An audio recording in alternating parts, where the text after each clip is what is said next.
నమస్తే.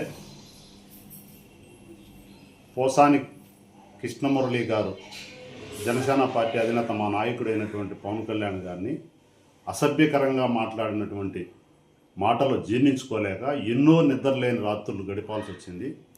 ప్రమాణ స్వీకారం చేసిన రోజు నుంచి అతను ఇంట్లో వాళ్ళను, బిడ్డలను, పెండ్లాన్ని మాట్లాడుతూ ఉంటే మాకు కూడా మాట్లాడే ఇది మాకు కూడా ఉంది. కానీ మా నాయకుడు యొక్క సంస్కారం అడ్డం వచ్చి మేము కృష్ణమురళిని ఏమీ మాట్లాడలేక అతని ఈ ప్రవర్తన చూసి కంప్లైంట్ ఇవ్వాల్సి వచ్చింది.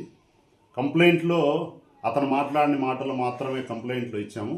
మేము మాట్లాడితే అతను ఎందుకు పుట్టాని మానవ జన్మెత్తి అనే విధంగా మాట్లాడగలం.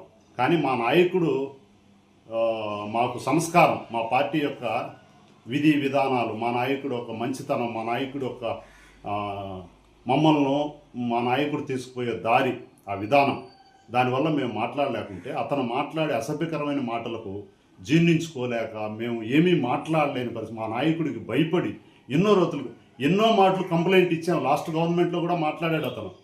ఎన్ని మాటలు కంప్లైంట్లు ఇచ్చినా తీసుకోవాలి. మరిన్ని వీడియోస్ కోసం ఛానల్ ని సబ్స్క్రైబ్ చేయండి. లేటెస్ట్ అప్డేట్స్ కోసం వాట్సాప్ ఛానల్ ని ఫాలో అవ్వండి. ఆ లింక్ డిస్క్రిప్షన్ లో ఉంది.